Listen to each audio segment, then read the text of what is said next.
Nós estamos diante, conforme os meninos já leram aqui, Benjamim e Levi, entre duas porções.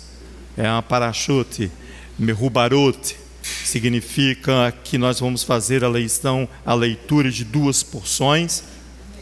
Mehubarot significa amarras, juntas, unidas, é unidade entre as porções. A porção 51, Nitzavim, de pé, e a porção 52, vai ler e ele vai. A Parashá começa no meio de um discurso. Moisés está finalizando todas as instruções. Você vê que logo depois, no capítulo 32, ele vai cantar o cântico de Moisés, ali estabelecendo o juízo e o julgamento, já encerrando a sua trajetória no meio do povo.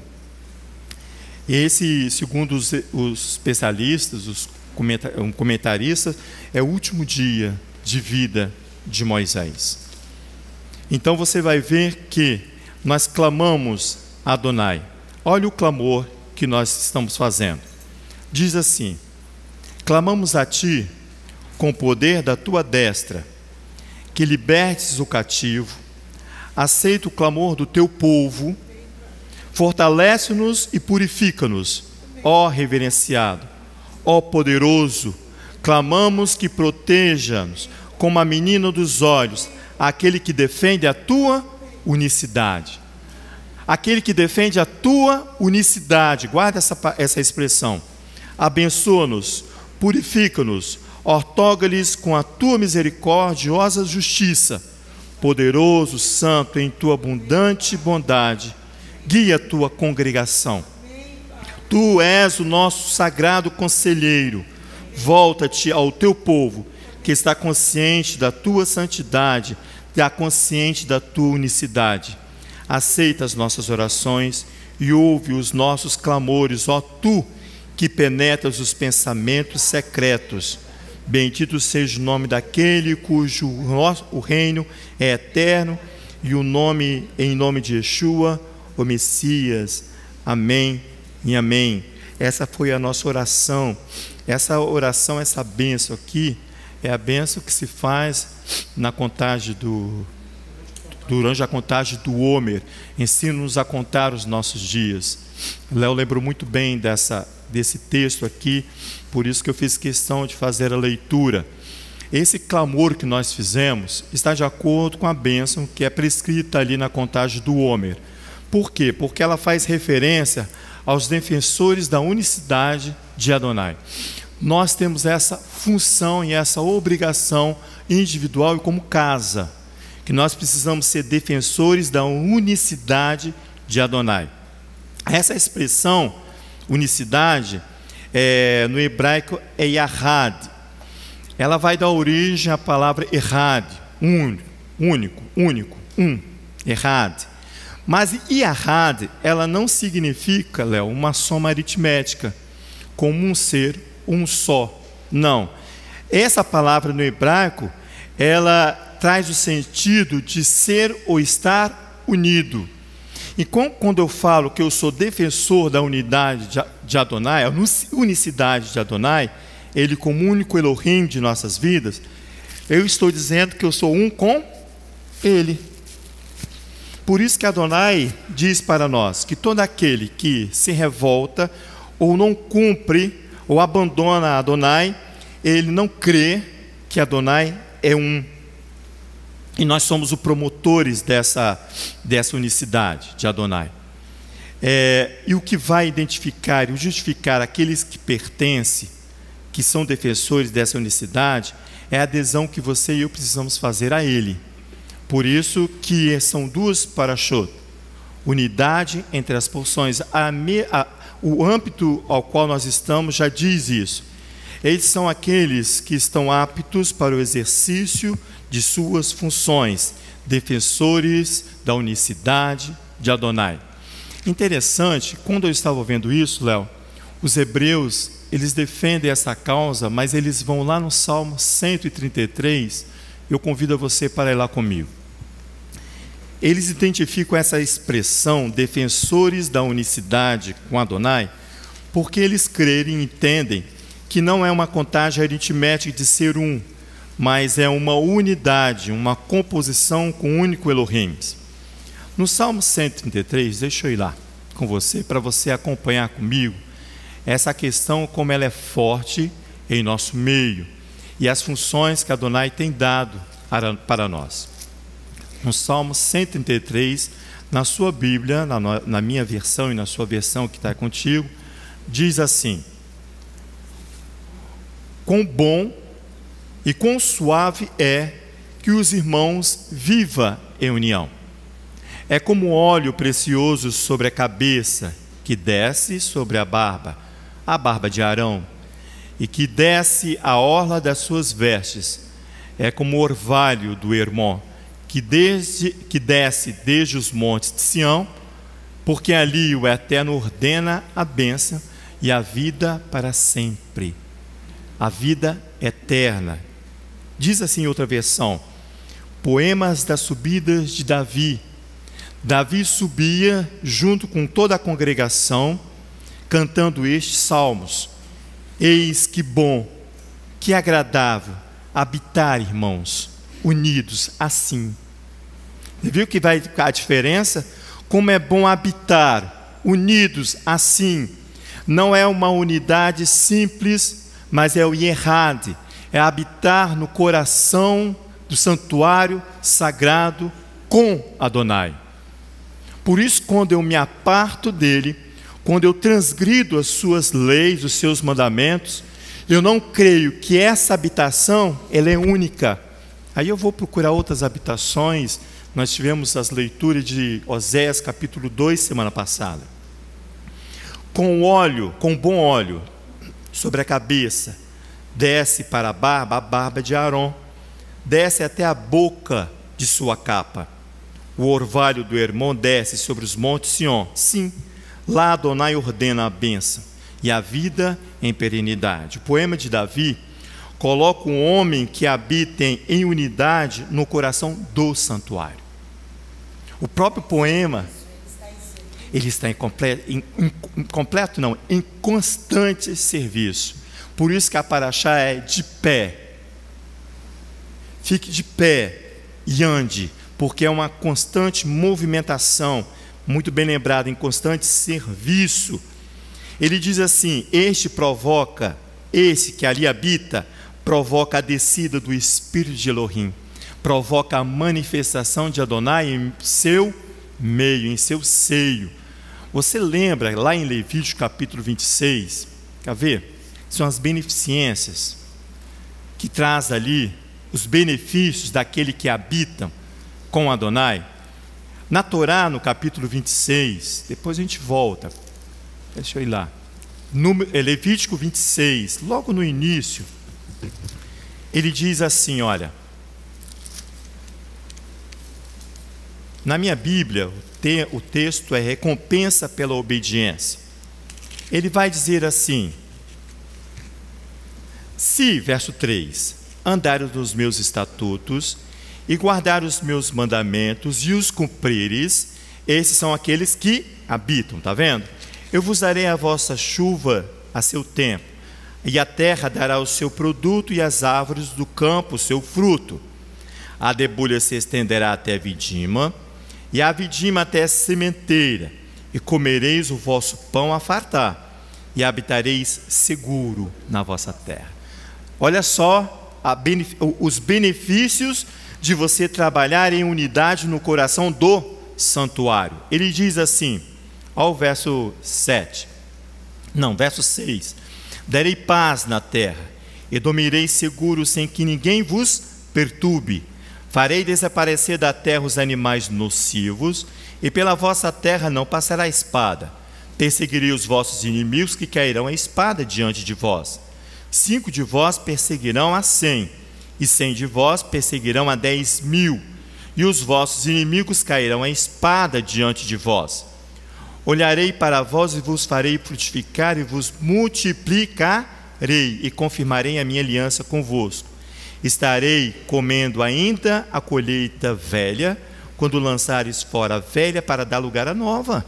A produção ela é constante, de acordo com o trabalho que você e eu executamos. O verso 11 diz: porém, o meu tabernáculo no seio de vós.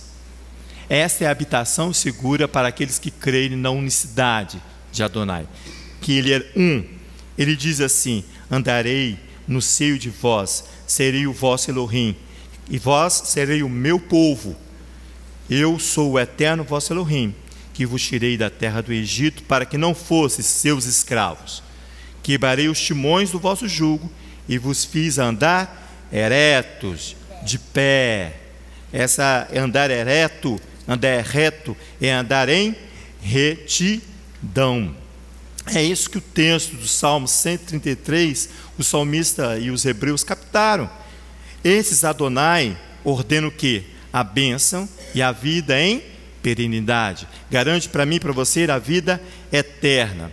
Então, pastora Sandra, onde está o rigor dessa relação? Onde está o rigor dessa relação? Se eu obedeço, eu vou ter benefícios. Eu vou ter a vida eterna. Qual é o rigor dessa obrigação? A acusação é o rigor, né? Exatamente. É porque o rigor, ele expõe e vai exigir de mim e de você um amor incondicional. Esse termo incondicional não tem na Torá. E uma adesão exclusiva. Esse amor incondicional é o amor eterno, é um amor verdadeiro, duradouro, que você e eu precisamos ter. Então, é isso que Eterno pede de mim e de você, que Miqueias, no capítulo 6, no verso 8, fala de maneira bem clara para mim e para você. Vou ler lá, Miqueias no capítulo 6. Ele diz assim: o que é que o Eterno pede de ti? Olha lá para você que se quiser acompanhar. Miqueias no capítulo 6, ele vai responder assim: qual a rigor dessa relação? Eu obedeço e vou ter benefícios? Ele diz aqui, o profeta Miqueias no capítulo 6: com que me apresentarei ao Eterno e me inclinarei ante o Elohim e céus? Como é que eu vou me apresentar em Rosh Hashanah? Como é que eu vou me apresentar em Yom Kippur? Como é que eu vou me encontrar com Adonai em Sukkot, que é tabernáculo logo depois? O Eterno é tão misericordioso que deu uma válvula de escape para nós. Um Shabat e a possibilidade de uma imersão. Imergir para que nós possamos se apresentar dessa forma aqui. Com quem me apresentarei diante do Eterno e me inclinarei ante o Elohim e céus? Virei perante ele com holocausto, com bezerro de um ano. Guardar-se-á o Eterno, agradar-se-á o Eterno de milhares de carneiros, ou de miríades de ribeiros de azeite. Darei meu primogênito pela minha transgressão, o fruto do meu ventre pelo pecado de minha alma. Senão seria muito fácil. O profeta Isaías, no capítulo 20, capítulo 1, ele fala assim: abandona tudo, é isso aí, ó, e vai e emerge, purifica-se. O profeta Isaías dá esse conselho. Olha aqui, ó, verso 8: ele te declarou, ó homem, o que é bom. E o que o Eterno pede de ti nessa relação com ele? Senão que pratiques a justiça, ames a misericórdia e andes humildemente com os teus Elohim. Isso aqui que é o amor incondicional. É esse amor aqui. Mas qual é o nosso problema? É de memória. Nós temos uma memória curta. Como é que na informática diz esses programas ou esses computadores que têm memória curta? Diz assim: nós temos uma memória curta, de curta duração. Quando Adonai, muito tempo atrás, Leonardo é muito bom, a memória dele é muito boa. Ele diz, Adonai nos propôs isso que nós estamos estudando hoje, tanto individual como casa. E eu fui lá verificar isso, lá na parede de minha casa, está lá. Então eu me torno indesculpável nessa questão, em que defendemos a unicidade de Adonai. Ele deu para nós uma função. E aqui, lá nessa função, nós fomos nomeados, encarregados dessa função. Você lembra, pastora Sandra, quando ele mandou unir 2 pedaços de madeira?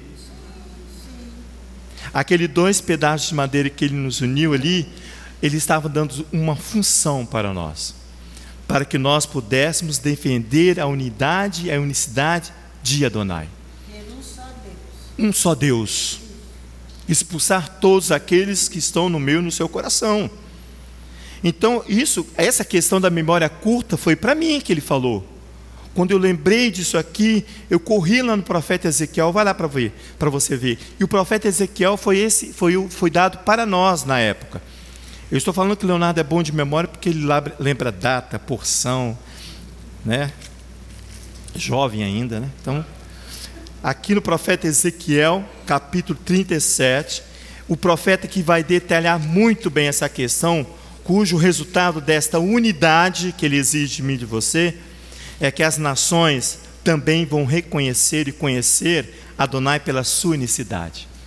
Olha que está nas nossas mãos, que através dessa função, nós precisamos fazer reconhecer as nações, aqueles que estão no meio de nós, a unicidade de Adonai. Pode falar, professor. É porque Adonai não é reconhecido pelos outros, pelos feitos que ele fez no Egito, o mar abrindo, a água se tornando em sangue. Israel esqueceu tudo aquilo rapidinho. Adonai é reconhecido por ele ser para nós um único Deus. Para o Hashem. Por que ele está perguntando assim, onde está o rigor dessa relação? Porque a cobrança é que a casa é rigorosa demais e eles têm que ir embora, fazer direito lá fora. Fazer direito é ter a liberdade de ter vários deuses. Só isso. É só isso.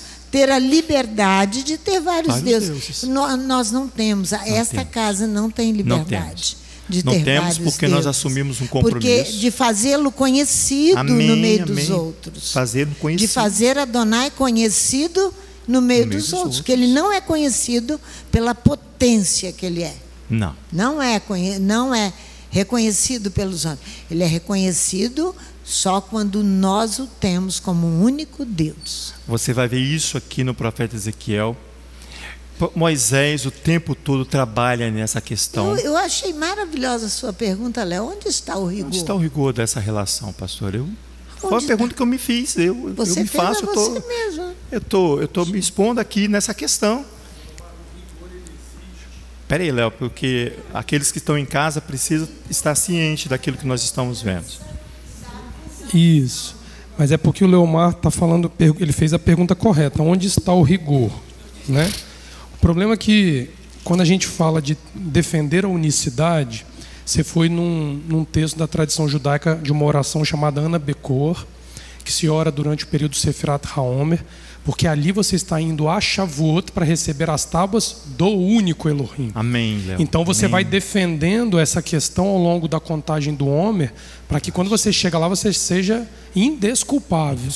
Lembrando que Israel, e isso se estende aos nossos dias de hoje, celebramos Shavuot e o bezerro apareceu logo depois. Então existe um rigor, porque o nome de Adonai ser reconhecido como um, e ele se manifestar na minha e na sua vida como o único Elohim, existe um rigor. A diferença é que não tem um peso esse rigor. Ele não é pesado, ele não é impossível de ser, mas ele tem um rigor. Porque você disse que no Salmo 133, a raiz hebraica é Yahad, que quer dizer somos juntos, somos atrelados, somos unidos. Quando você diz essa palavra, nós temos que lembrar que todo aquele que defende a unicidade de Elohim passa pelo rigor de provar que ela existe. Esse é o único rigor que tem. E essa prova ela não é superficial. Por isso, bem disse a pastora, eles vão lá para fora, porque alegam que aqui dentro é rigoroso demais. Mas aí eu vou lá no pai Abraão, para defender essa rigorosidade, que ela é uma premissa dos que defendem a unicidade. Porque senão, qualquer um que da boca para fora diz, ele é um, em tese, torna-se um defensor legítimo dessa unicidade. Ela só é legítima a partir do momento que o rigor que há no conceito de unicidade se reflete na minha e na sua vida. Aí eu vou dar um exemplo do pai Abraão quanto a isso. Antes de você entrar nisso, pai, eu preciso fazer uma outra pergunta. A casa que está aqui. Vocês creem que Adonai é um? Fazes bem, diz Tiago. Mas porque não até os é... demônios sabem disso. Não é isso que está se falando, eu reconheço. Tiago diz ali, Léo, que diz, faze bem. Ele faz essa pergunta. Até os demônios creem e estremecem diante desse único Elohim, dessa unicidade. Então não basta se falar assim, eu creio. Precisa passar por o rigor da exigência do crer. Um testemunho rigoroso de que você reconhece ele por causa do peso que há neste significado. Não é à toa que é o primeiro dos grandes mandamentos. O eterno é um. E o maior de todos, segundo o Messias. Quando Abraão foi provado na sua 10ª vez, no Gênesis capítulo 22, é a 10ª provação de Abraão. Nós precisamos entender isso que você está falando aí, porque senão escapa esse conceito de ahad aí que você falou. Yahad, isso mesmo. De unidade, porque nós vamos ver aqui no verso 6, que o texto vai dizer assim, ó. Gênesis capítulo 22, para mostrar que para provar a unicidade de Adonai tem rigor. Amém. A nossa vida vai passar por um rigor, não é da boca para fora. Não é. O texto diz assim, ó, tomou Abraão a lenha do holocausto e a pôs sobre Isaque seu filho. E ele tomou o fogo e o cutelo na sua mão e foram ambos Yahad. Juntos. Eles foram juntos. É dessa unidade aqui que você está falando. Amém. Se você for a qualquer rabino ortodoxo e perguntar qual é a alusão da relação de Abraão com Isaque neste texto, eles vão dizer, é o pai prometendo um filho, um Messias que viria se sacrificar. É dessa unidade. Amém. Então, se eu e você, nós dissemos agora publicamente aqui, quem crê que o Eterno é um? Todos aqui, pelo que eu entendi, disseram. É esta rigorosidade que vai provar se o que a nossa boca fala está dentro do nosso coração. Amém. Aqui divide o idólatra do que tem Elohim contra um no coração. Isso. Quando nós somos provados a respeito da unicidade. Amém. Porque dizer, todo mundo diz. Ser fácil, provado nesta unicidade tem um custo alto. Para Abraão foi o próprio filho. Você está vendo que a resposta está sendo respondida? Não tem como negar isso aqui. Porque quando o Leomar fala da palavra rigor, ele está querendo alegar o rigor que estes que abandonam Adonai usam como pretexto para dizer que não é assim. A casa é rigorosa demais e eles não vão aguentar. Aí eu vou consultar. Como é que um casal vai sobreviver dentro desta casa com o rigor de Shabat? Tem um rigor aqui assim não, mas isso é para uma questão de chocarrice, de brincadeira, porque não estão querendo servir Adonai e querendo ser um com ele. Olha aqui, no próprio capítulo que ele acabou de ler, olha o versículo 19, 18 e 19.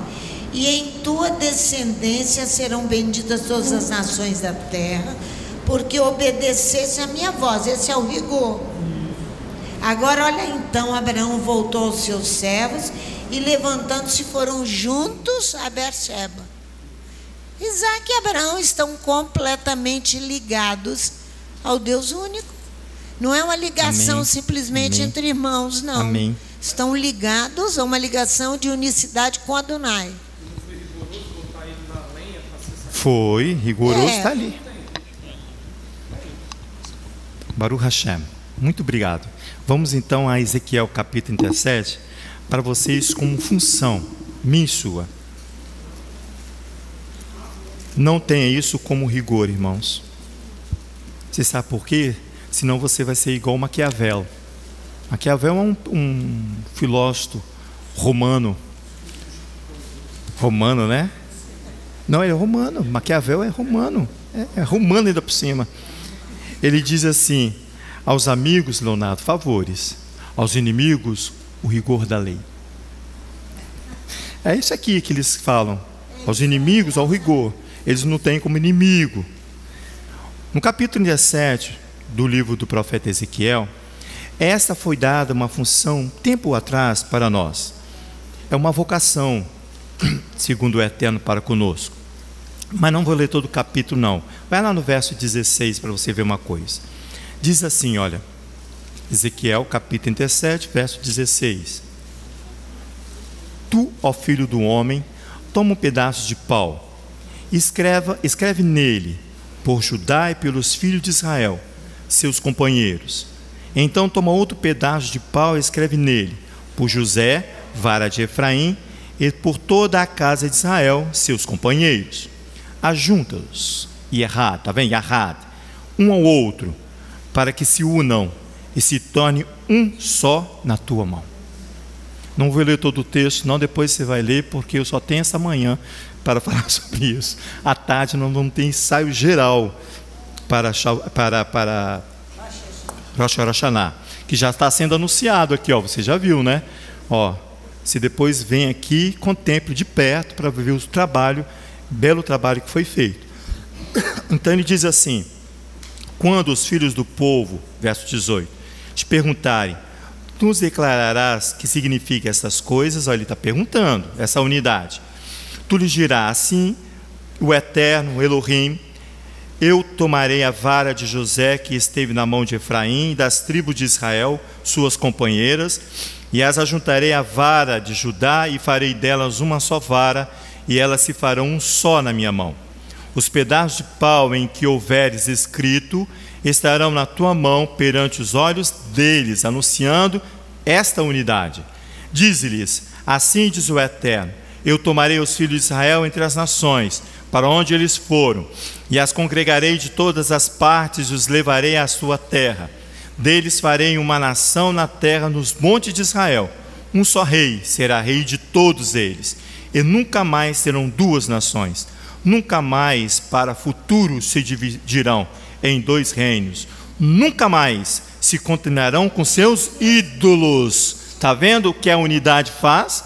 Está vendo que habitar unidos a essa unicidade, ele diz assim: nunca mais caminharão com os seus ídolos, nem com as suas abominações, nem com as suas transgressões, pois eu os livrarei de todas as suas apostasias e os purificarei. Então eles serão o meu povo e eu serei o seu Elohim. Olha o verso 28 para nós andarmos. Diz assim: então as nações saberão que eu sou o Eterno, que santifico a Israel, quando estiver no meu santuário, nos seios dele, para sempre.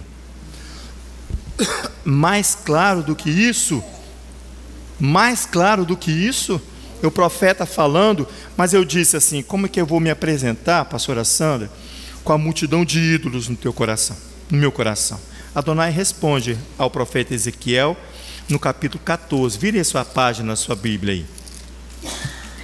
Nós estamos vendo que essa questão, para nós nos precavermos de nos afastarmos daquele que nos gerou. Olha só, no capítulo 14 do profeta Ezequiel, ele diz assim: vieram a mim alguns homens dos anciãos de Israel e se assentaram diante de mim. Então veio a minha palavra do Eterno: filho do homem, esses homens levantaram os seus ídolos nos seus corações, e o tropeço da sua maldade puseram diante da sua face. Devo eu, de alguma maneira, ser interrogado por eles? Portanto, fala com eles e diz-lhes: assim diz o Eterno Elohim, qualquer homem da casa de Israel que levantaram os seus ídolos no seu coração e puseram o tropeço da sua maldade diante da sua face, e vier ao profeta, achando que vai ter o aval do profeta, só se for Balaão, eu, o Eterno, vindo ele, lhe responderei, conforme a multidão dos seus ídolos, o Eterno vai falar comigo e com você. Sabe por quê? Porque eu falo bem assim: meu Deus, Leonardo, por que isso está acontecendo comigo? Por que eu estou nessa situação, pastora Sandra? Eu sou um homem bom, ando direitinho, pago minhas dívidas, com dificuldade, mas pago. Dou bom dia para todo mundo, distribuo alimento na rua, falo com os pobres. É por causa disso. Você está sendo respondido por Adonai pela multidão dos seus ídolos, porque você preferiu confiar na multidão dos ídolos de confiar no seu único Elohim. Vai arguí-lo. Vai arguí-lo para você ver a resposta que virá sobre mim e sobre você. Farei isso para que possa apanhar a casa de Israel no seu próprio coração, porque todos se apartaram de mim para perseguirem os seus ídolos, foram atrás dos seus ídolos. Por isso que eu perguntei: tu crês que há um só Elohim? Sim, eu creio. Tiago exorta ali com muita precisão. Por quê? Porque Tiago fala bem assim, que esses que fazem dessa forma é um corpo sem espírito. Tiago, capítulo 2, verso 26. Ele diz assim: porque assim como o corpo sem espírito está morto, assim também é a adesão com as obras mortas, com aquilo que não tem vida. Está falando do ídolo, daquilo que não tem vida. Por isso que eu falei que os rabis falam que aquele que habita em unicidade no seio do santuário, eles provocam a descida do Espírito de Adonai. Mas se você não for assim, você fica sem o Espírito de Adonai. Nós temos aqui lendo Judas, ali no capítulo, só tem um capítulo Judas, né?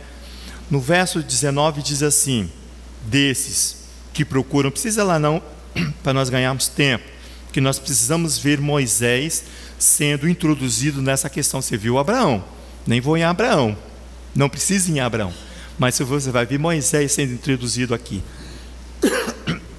Judas, que nós estamos lendo, no verso 19 diz assim: estes são os que causam divisões, porque provocam a ira de Adonai com seus ídolos. Eles são esses que provocam divisões, são sensuais. Em outra tradução diz são animais, que não tem o espírito. Aquele que não tem o espírito é aquele que Paulo lá em Romanos, posso falar que é Paulo em Romanos no capítulo 7, diz que é da Paraxá, isso mesmo. Vamos lá para você ver isso aqui, para você ver que esses são sensuais, que causam divisões, são animais. Sabe por quê? Porque eles deixam de ser submetidos à lei de Adonai para submeter a sua própria lei, a sua própria legislação.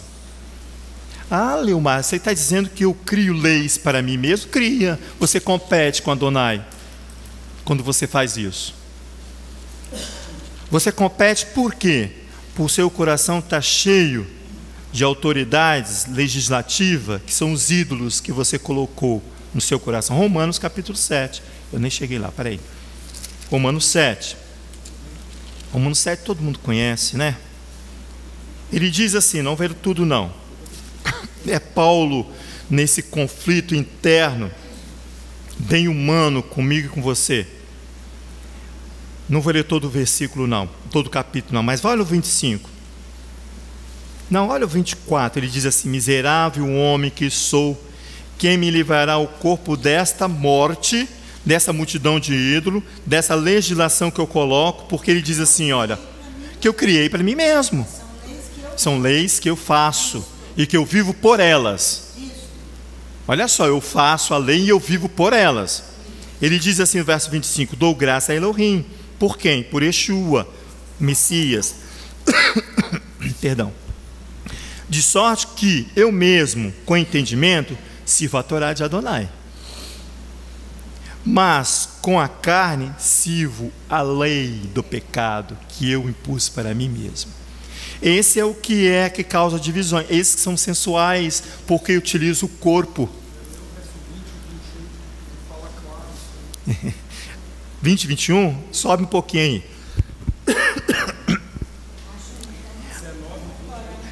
Olha só, vai lá no verso 19. O Léo pediu para voltar.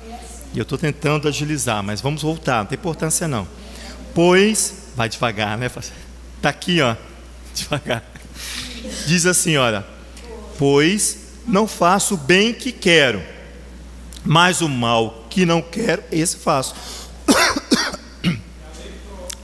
É a lei própria, deixa eu tomar aqui.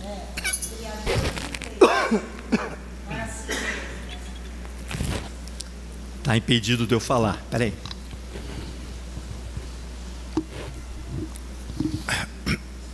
Por isso nós precisamos de imersão, irmãos. Olha só. Pois não faço o bem que quero, verso 19, mas o mal que não quero, esse faço.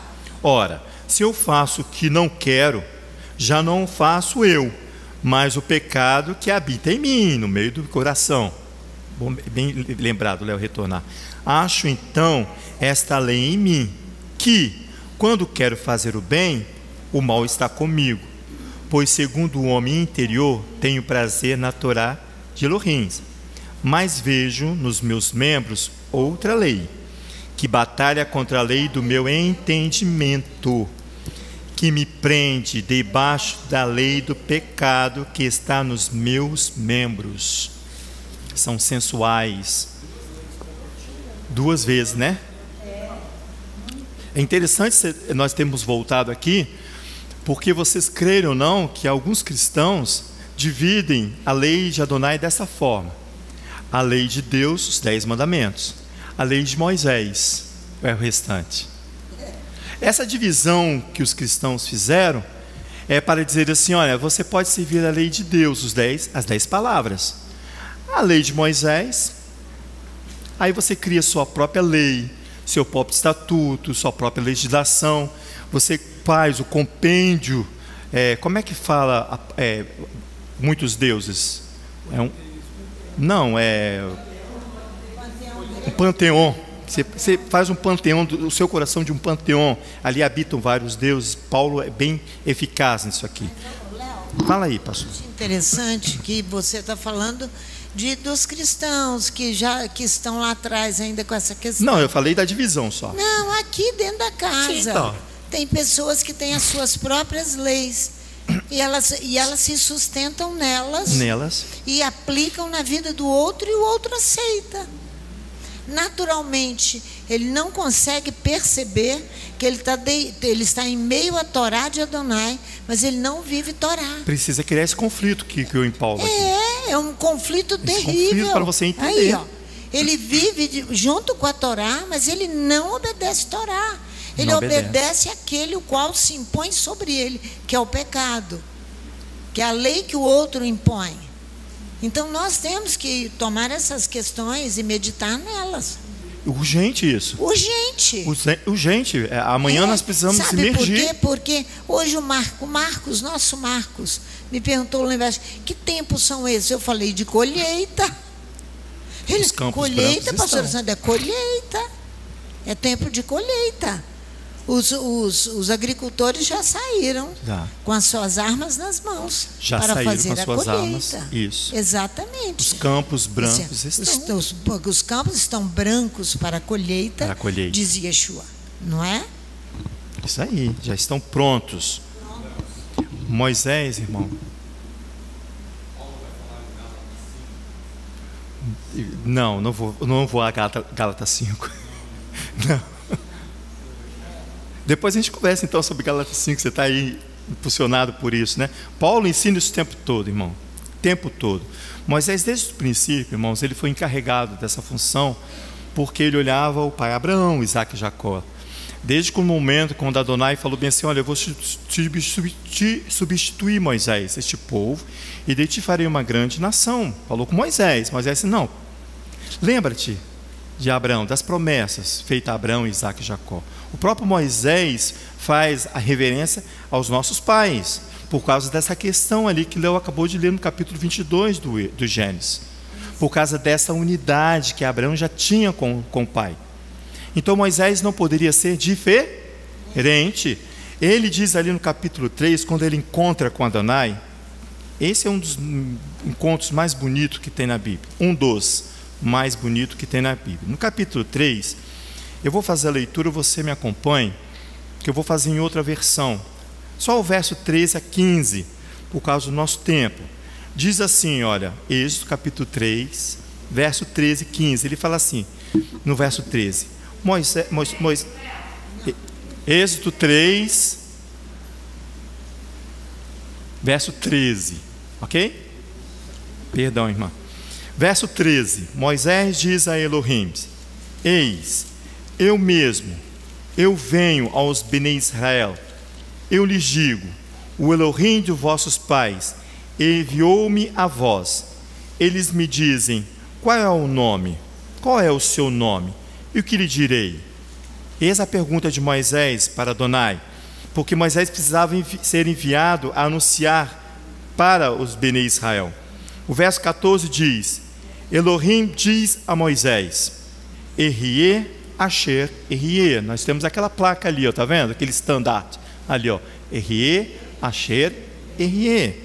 Eu sou o que sou, ele diz. Assim tu dirás aos Bene Israel, eu sou Erie, enviou-me a vós. Essa expressão aqui, eu sou o que sou, o sujeito e o predicado da frase é o mesmo, Adonai.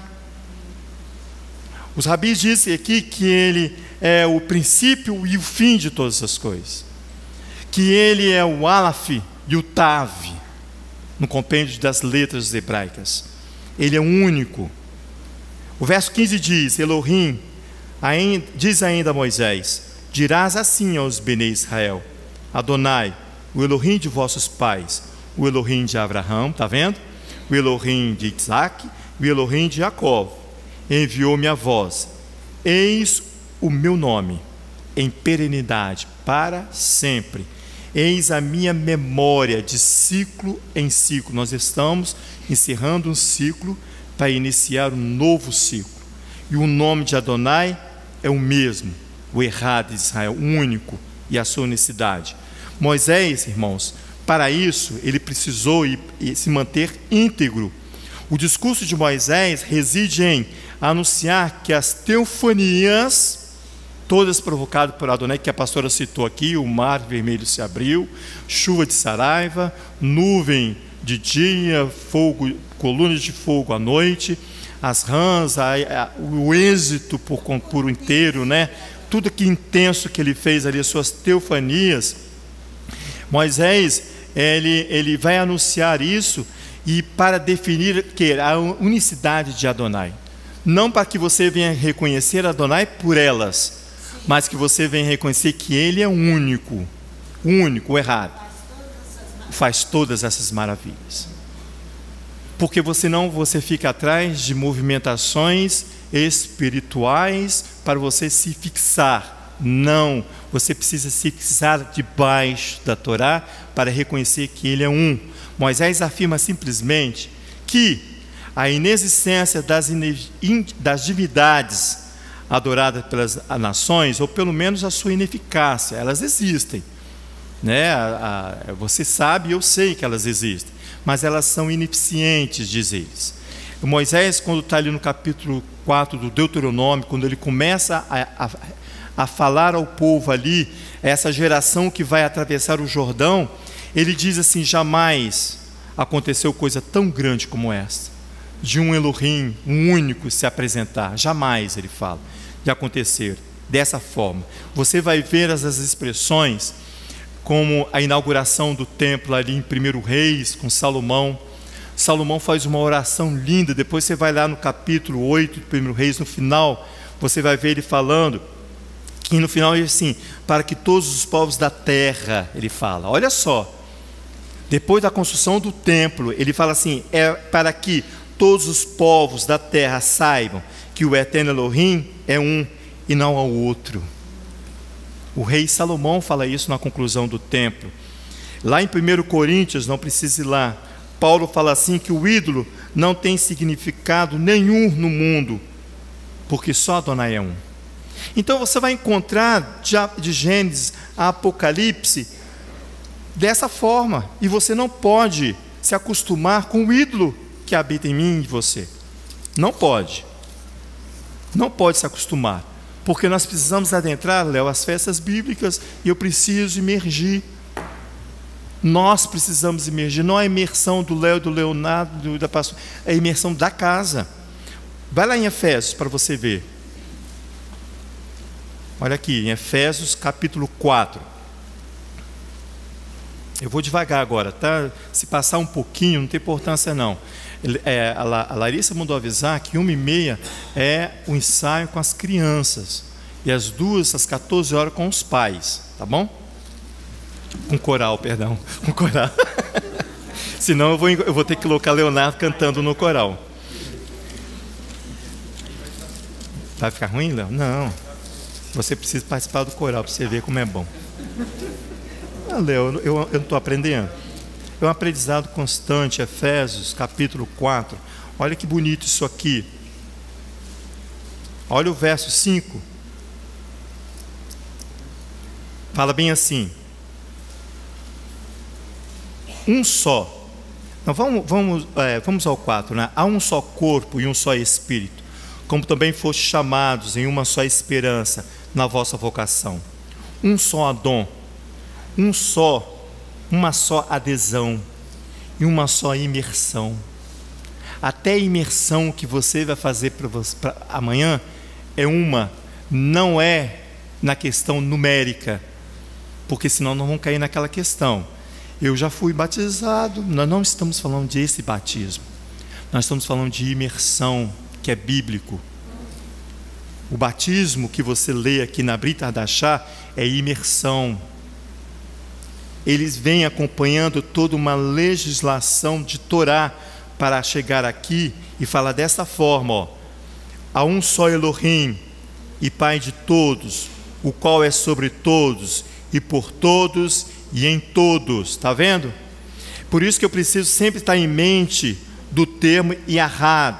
Não é um em unidade, mas significa uma soma, não uma soma aritmética, melhor dizendo, mas é um sentido de estar unidos. Essa unidade exige que eu venha aceitar as águas purificadoras de Adonai, que a pastora Sandra e Leonardo trouxe para nós nas porções anteriores. Lembra do Números capítulo 5? Não pode sair da minha e da sua cabeça. Ali você precisa aceitar as águas purificadoras. Sabe por quê? Porque as águas purificadoras vão expor o meu coração diante de Adonai, a multidão de ídolos que lá. O meu ventre vai, inchar. É o capítulo 5. Pode falar, pastora. O capítulo 5. Eu creio que a gente precisa entender que nós precisamos orar Êxodo capítulo 33, quando ali Moisés conquista o perdão diante de Adonai pelo povo. Eu pensei nele também, mas eu... Então ali Moisés, o povo se entristece muito. Porque Adonai disse: eu não vou no meio de vocês, eu enviarei um mensageiro. E depois Moisés fala assim: mas nós seremos conhecidos por ser o Senhor, o nosso Elohim, e habitar no nosso meio. Exatamente. É isso aí, pastor. Então, mas o povo ficou tão que tirou os atavios. Precisa se despir desses deuses que estão, dessas coisas que eu crio, com as minhas ideias. As minhas ideias, as minhas. Isso aí. E põe na cabeça e sai falando e fazendo bobagem. Eu preciso me despir disso. Aqui tem uma lição muito boa no capítulo 33 do Êxodo, que Adonai vai dizer assim, versículo 5: pois o Eterno tinha dito a Moisés. Êxodo 33. Êxodo 33, verso 5. Pois o Eterno tinha dito a Moisés: diz aos filhos de Israel: és um povo de dura cerviz. Se por um momento eu subir no meio de ti, no seio de ti, te consumirei, porque tem outros deuses contigo. Eu não posso fazer. Adonai não tem parte com outros deuses. Não tem. Né? Você não pode construir 2 altares, diz a Torá. Tira, pois, de ti os atavios, para que eu saiba o que eu hei de fazer. Primeiro retira. Para qual a decisão que Adonai vai tomar? Tira os atavios. Para conosco. Tira os atavios. É o convite para mim e para você. Tira as ideias. Tira os pensamentos. Tira as acusações. Que você peca e acusa o outro que te levou a pecar. Faz como Davi. Amém. Entenda que você que pecou. Amém. Não vai acusar. Reconhece isso. Reconhece isso. É muito importante. Então os filhos de Israel se despojaram dos seus atavios ao pé do monte Horebe. E ora, Moisés costumava tomar a tenda e armá-la para si fora, bem longe do arraial. E lhe chamava a tenda da congregação. Todo aquele que buscava o Eterno saía à tenda da congregação. Saia de si mesmo. Amém. Isso que significa sair à tenda. Moisés armou a tenda longe para falar ao coração deles que eles precisavam sair de si mesmo. Amém. Para poder, senão a imersão amanhã não tem valor algum. Nenhum. Se não houver valor algum. Se não houver essa consciência, sai de si mesmo. o Eterno saía à tenda da congregação que estava fora do arraial. Aí tem toda outra questão aqui, que Moisés sai e os homens ficavam também à porta da sua própria tenda. Saía também de si mesmo.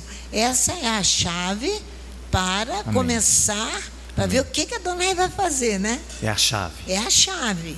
Saia de si mesmo. Isso. Reconhece Adonai como um. Amém. É isso que ele está falando para nós. Amém. Baruch Hashem. Essa questão é uma questão tão assim, de urgência no meio de nós, porque não há outra forma, Léo, de se apresentar diante de Adonai do jeito ao qual o Eterno nos acusou, ao qual nós nos encontramos. Você precisa, eu também, identificar qual é o ídolo que há no meu coração. Porque a pastora, não adianta correr para a pastora Sandra, que ela não tem olhos para isso. Só se Adonai o expor e colocar diante dela. Mas Yeshua, vai lá para você ver em Mateus. Yeshua fala dessa questão.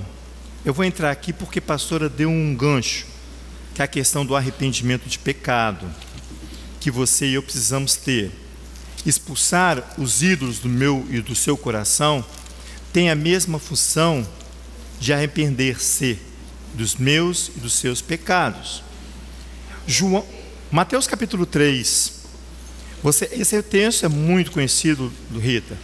João aqui, o imersor, ele vai anunciar exatamente aqui o arrependimento de pecado. Por que ele está pedindo aqui, clamando arrependimento de pecado? Porque está prestes a um grande evento, um encontro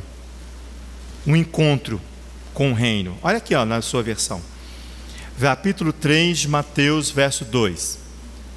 Não, vamos no verso 1, né? Naqueles dias, apareceu João, o imersor, anunciando no deserto da Judéia e dizendo: retornai-vos, arrependei-vos, pois está próximo o reino dos céus. Ele está anunciando aqui um encontro. Isaías, no capítulo 1, verso 16, fala assim: abandona todas as suas atividades que não estão de acordo com a minha vontade, lavem suas vestes e retorne para mim. É exatamente isso aqui, olha. Arrependei-vos, pois está próximo o reino de Adonai. Este é aquele de quem o profeta Isaías falou ao dizer: voz do que clama no deserto, preparai o caminho do Adon, endireitai as suas veredas.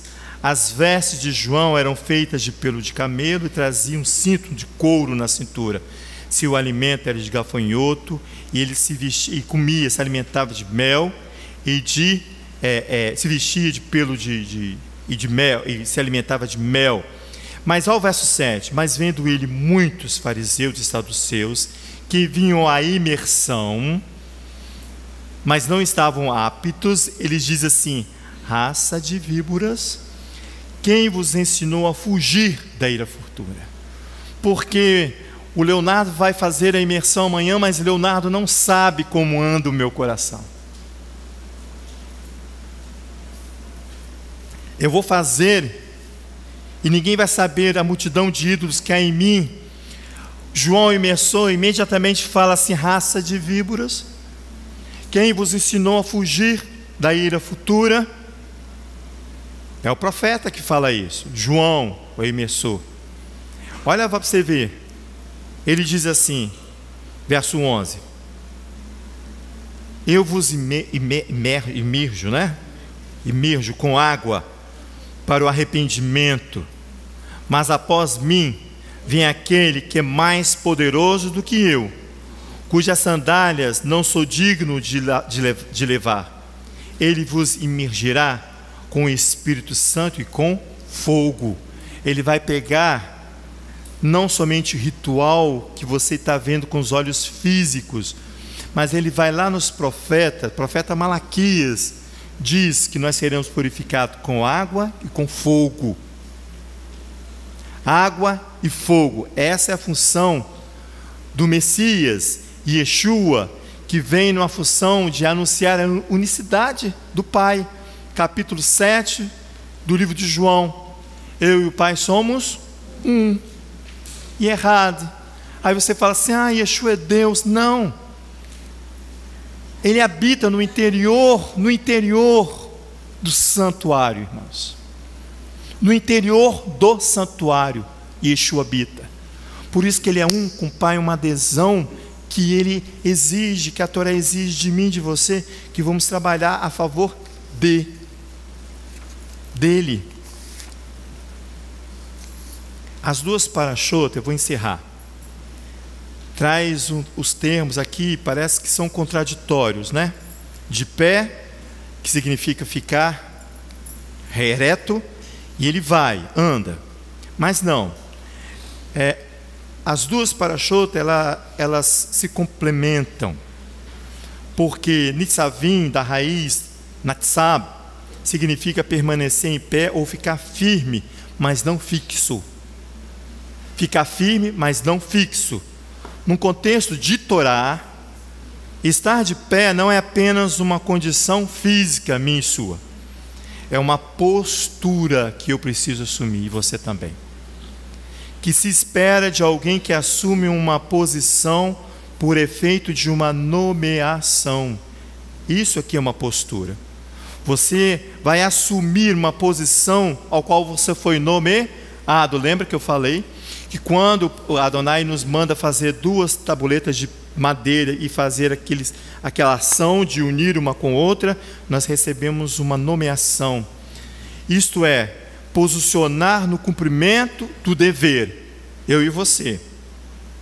Aí quando eu estava observando isso, eu lembrei uma coisa grave que aconteceu, que nós oramos hoje. Em 1948, um brasileiro chamado Oswaldo Aranha ajudou. Você pensou nele também? Exatamente. Ele ajudou a criar o Estado. Eu chorei de noite isso aqui. Chorei, mas eu vou me conter. Ajudou a criar agora desse jeito.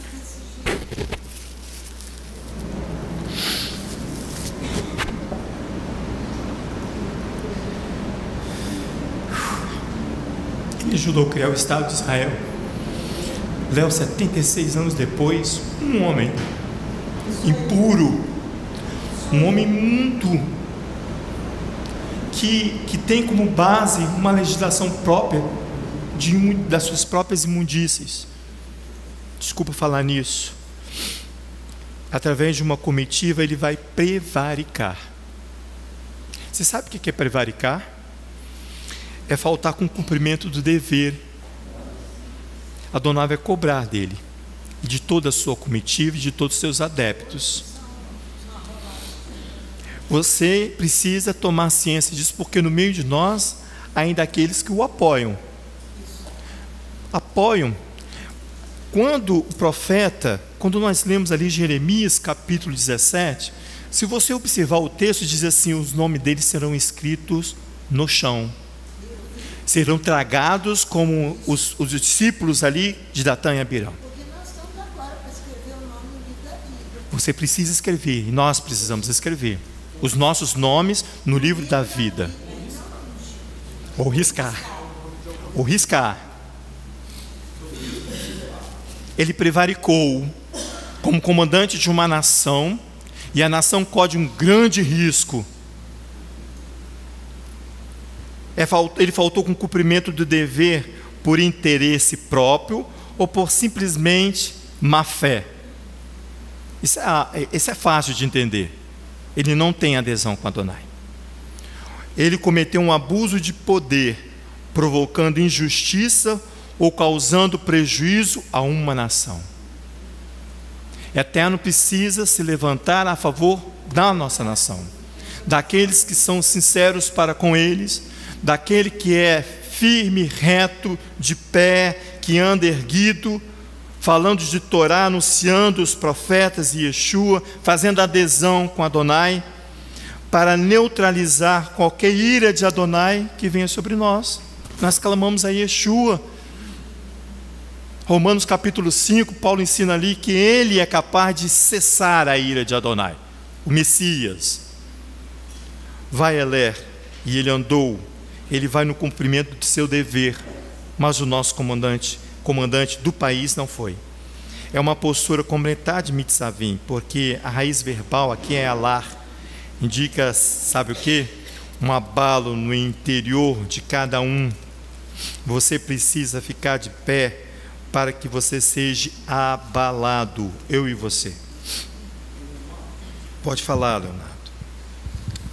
A legislação que a nação brasileira hoje precisa tomar debaixo dos braços e exercer para não ser destruída por causa da conduta dos cabeças da nação.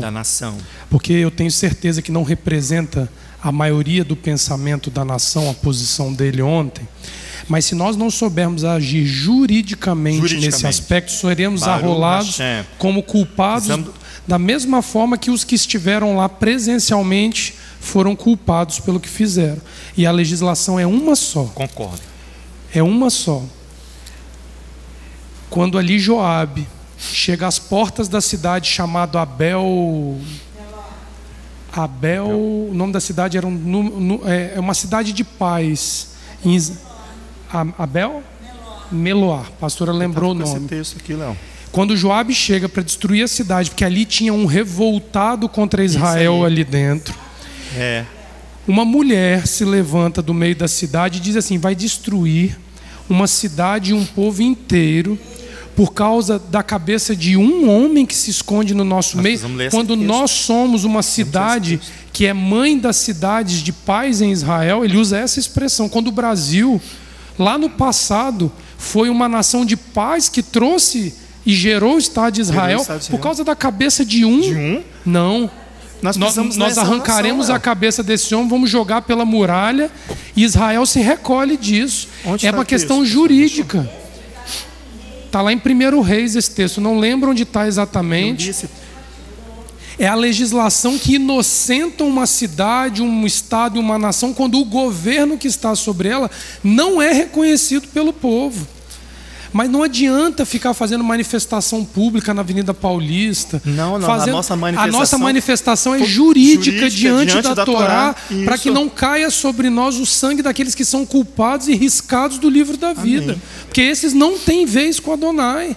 Nós temos que saber usar a legislação da Torá a favor do que é justo. Agora, se eu tenho uma lei própria, igual você está ensinando aí, Leomar, sabe o que eu faço?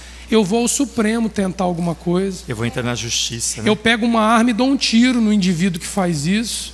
Essa é a justiça humana, travestida de uma tentativa de exercer uma justiça divina que, sem Torá, nós nunca seremos alcançados pelo Eterno. É Joabe, eu tenho certeza que é Joabe que vai conversar com a mulher. É uma mulher. Nós vamos encerrar. Ela não era representante legítima da cidade. Ele vai jogar a cabeça do homem. Mas era uma mulher. O texto diz que era uma mulher justa. Alguém achou o texto? Não, pastora. É Reis, pastora. É Joabe. É no período do reino de Davi. Não é Juízes, não. Procurei, gente. Não é. Vamos terminar com esse texto. Quer ver, ó?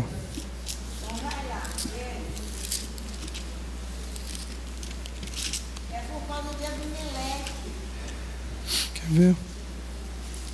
Deixa eu ver se eu acho aqui. Ninguém achou? É em Samuel. O texto é em Samuel. Samuel, Léo? O texto é em Samuel. Quer ver?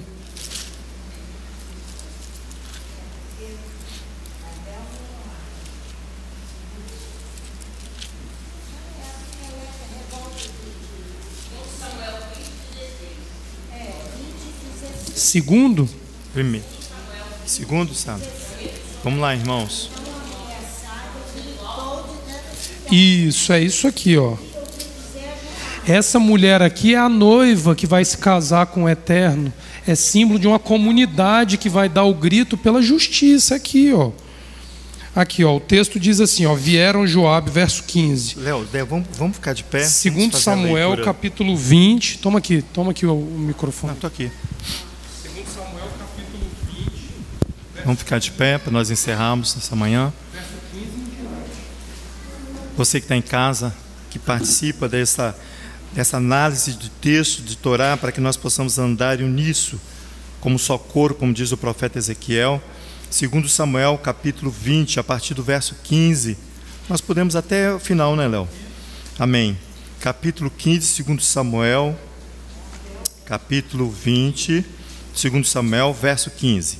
Vieram Joabe e os homens e o cercaram em Abel-Bet-Maca e levantaram contra a cidade um montão que chegava até um muro. E todo o povo que estava com Joabe batia o muro para derrubá-lo. Então uma mulher sábia gritou de dentro da cidade: Ouvi, ouvi, dizei a Joabe, chega-te cá, para que eu te fale. Aproximando-se ele, perguntou à mulher: És tu, Joabe? Respondeu ele: Eu sou. Ela disse: Ouve as palavras da tua serva. Disse ele: Ouço. Continuou ela: Antigamente costumava-se dizer: Peça-se conselho em Abel, e assim punha-se fim às questões. Somos os pacíficos e fiéis em Israel.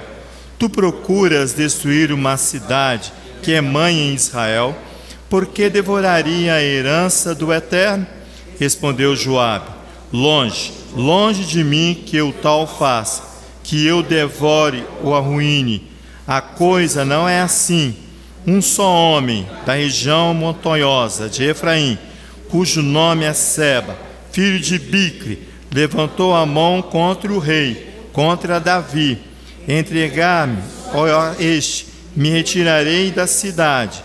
Disse a mulher a Joabe: A cabeça dele te será lançada pelo muro. Então a mulher, na sua sabedoria, foi ter com todo o povo, e contaram a cabeça de Seba, filho de Bicre, e a lançaram a Joabe. Assim tocou este a trombeta, e se retiraram da cidade, cada um para a sua tenda. E Joabe voltou a Jerusalém ao rei, sobre todo o exército de Israel, Benaia, filho de Joiada, sobre os quetereneus e peleteus, Adorão sobre os que estavam sujeitos a trabalhos forçados, Josafá, filho de Ailud, era o cronista, Seva era o escrivão, Zadok e Abiatar os sacerdotes, Eira, o jairita, era ministro do Davi. Amém. A gente pode fazer essa leitura até o verso 22, botar essa leitura em nossos lábios, eterno em nome de Yeshua.